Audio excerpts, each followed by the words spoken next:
Stay off the dark web. Yeah, stay off the dark web. Also, though, LinkedIn, LinkedIn is a sort of a modern hunting ground, I think, for intel assets. Are there any red flags that executives or people that work in sensitive positions need to be looking out for when they're perusing, interacting on LinkedIn? Yeah, I mean, again, the same things hold true, have always held true. If it looks too good to be true, it probably is.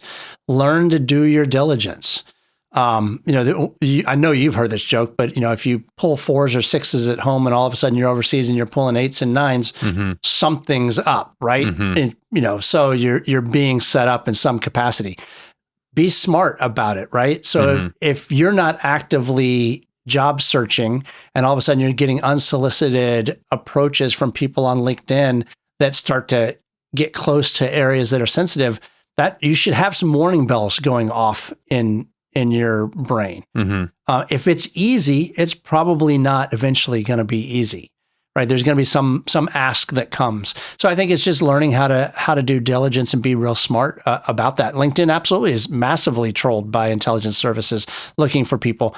I think it's a low percentage pool, a success pool for them, but you just got to be smart. The number of folks I watched fall prey to various digital attacks is kind of scary. And so that same thing holds true on the LinkedIn world. Just be smart and do the diligence on these approaches that you may be getting. Is it truly a headhunter that's headhunting for a company, or is it something other than that?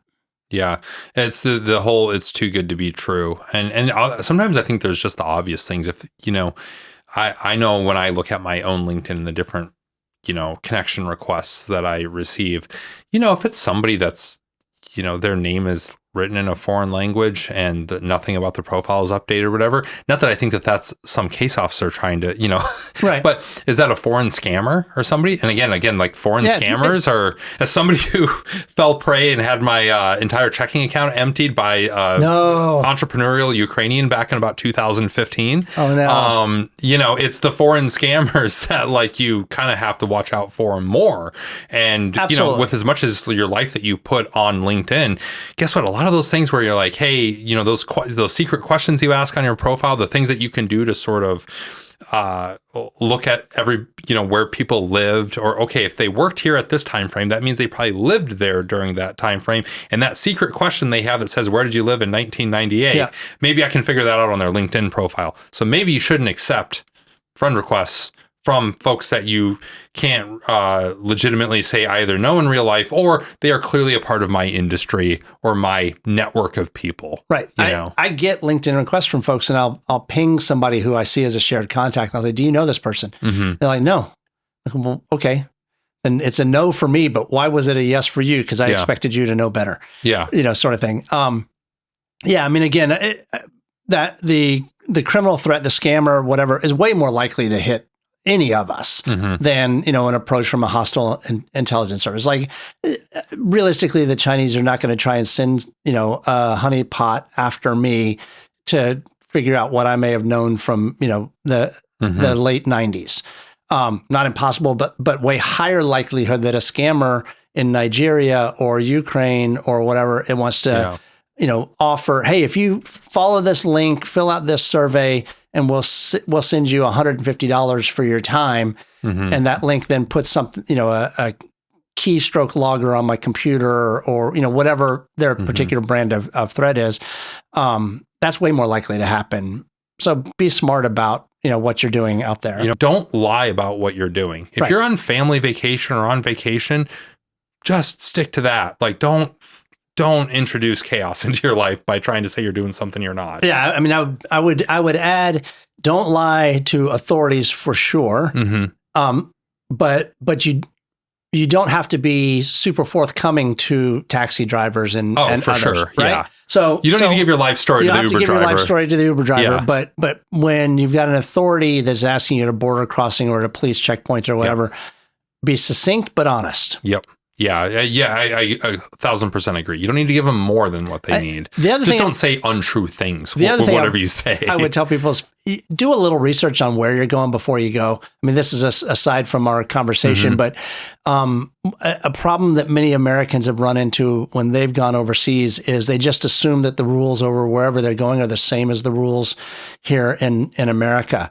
And I've seen contractors wrapped up in Istanbul because they were carrying things in their checked baggage that would have been fine in Afghanistan, would be fine in the States, but got them wrapped up in Istanbul. I've seen people get arrested in the UK for pocket knives that they would just carry as a normal course of their business in the US. An American executive traveling to Japan got busted because she was moving for a year, so she brought a year's worth of Sudafed because she has a lot of allergies. Sudafed is a prescribed medication in Japan, and she brought in an over-the-counter from the U.S. version that was a controlled substance in Japan in a quantity that they deemed was large enough for distribution.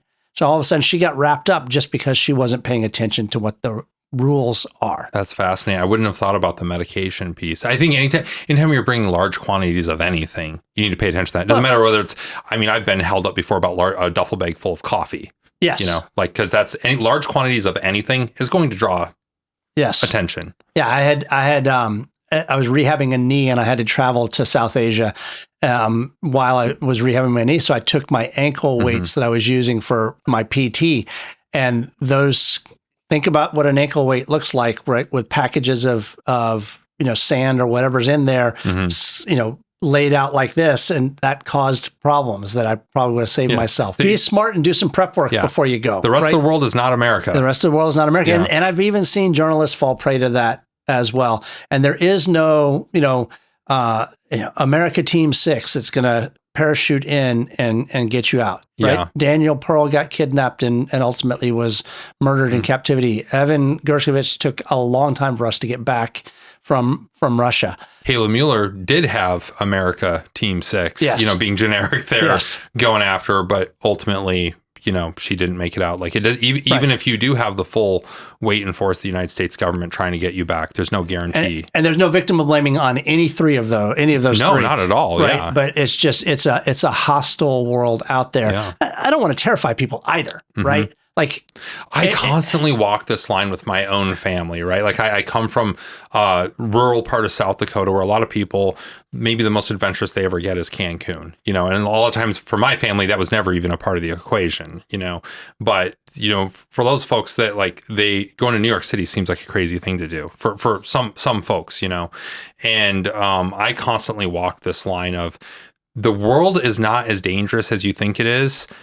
And the world is more dangerous than you think it is. Correct. Yeah, exactly. It's like you don't want to go too far in any one direction. It's like I just recently went on vacation to Costa Rica with my family. Had a wonderful time. It was great. If you want to find trouble in Costa Rica, you can, or anywhere in Central America. It's and that's I think another piece. Like if you're not looking for trouble, you more than likely won't find it in most countries on Earth. Some countries there's an exception there, but I want to encourage people to travel. Like I want to encourage people to go out and see the world. I think it's the best education you can get is going out and seeing how the rest of the world is and works and all those things. It's it's a wonderful thing. But also don't be an idiot either, and don't do war tourism. Don't, those countries that are definitely not okay to just fly into, like if you've never gone on vacation before outside of anywhere in your region of the United States, maybe your first trip shouldn't be to South Sudan. Right. Maybe, I don't know, NGOs being a different situation, I know, but then you're working with an institution. That's a different, You're working with you're not doing that by yourself. I use a rubric. I've been talking about it for years, in articles and on podcasts called the rule of the stupids. Don't do stupid shit with stupid people in stupid places at stupid times of the day or night. And what it really is, it's a decision or risk rubric for individuals on making decisions. It may be perfectly okay to walk through a sketchy part of Philly at 3 p.m, but not at 3 at night. It may be okay to go jump in a rock quarry, cliff jumping at 3 p.m. But if you're doing it at midnight after drinking with buddies whose risk tolerance is high, right? So you think about these things, right? Mm-hmm. And you assess each decision point, because as you add more violations of the risk of stupids, you're likely to increase your risk exponentially of something catastrophic happening. Yeah. It's that specifically. You think even our own U.S. southern border that are popular hiking areas, at night, they can be a different situation. They are a different situation, 100%. And it's a real thing. And even Cancun, as you know, you brought it up, is not without its risk, right? Somebody set a bomb off on the ferry from, Cancun to Cozumel. And, so there are narcos that have vacation homes there. We constantly think of IEDs as a thing that happens in the Middle East and certain other places of the world. This was 10, 11, 12 years ago, I think, at this point. But I went to Yale for a global affairs conference, and the one of the presenters was from an organization called JADO. And I forget exactly what, it was a joint interagency explosive something or another, right? Yeah. There was a representative from JADO there, and they put up a map of North America, not South America, North America, of every IED explosion that has happened over the course. It was like at that time 2 years. It was eye-opening, and no, it wasn't all just in Mexico. No, right. Like there's been IEDs that have gone off in the United States. Washington, D.C. has had IEDs. Exactly. The Boston Marathon bomb. Yeah. Like it is crazy to think of how much of a threat some of those things are. And when we think about the proliferation of IEDs and the technology because of the war on terror, I mean, the technology around IEDs went, a lot more people know a lot more about how to make an IED at this point.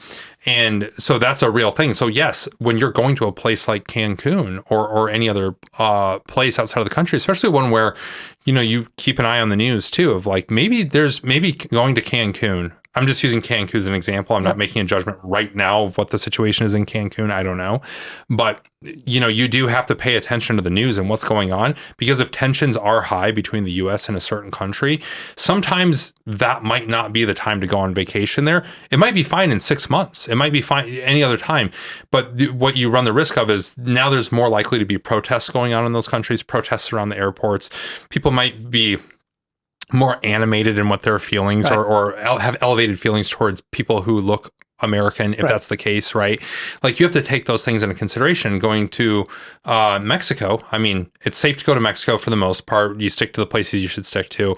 But if you're at a time when there's like an intense thing going on, or say we really escalate this cartel thing that's going on right now, if we escalate that, you might want to look at a different part of the country to go to, because now you are a potential target of opportunity to make a political statement. Right. Your situational awareness starts at home with research, right? And making good decisions about where you're going, given the totality of what's happening there and here, right? It just starts there.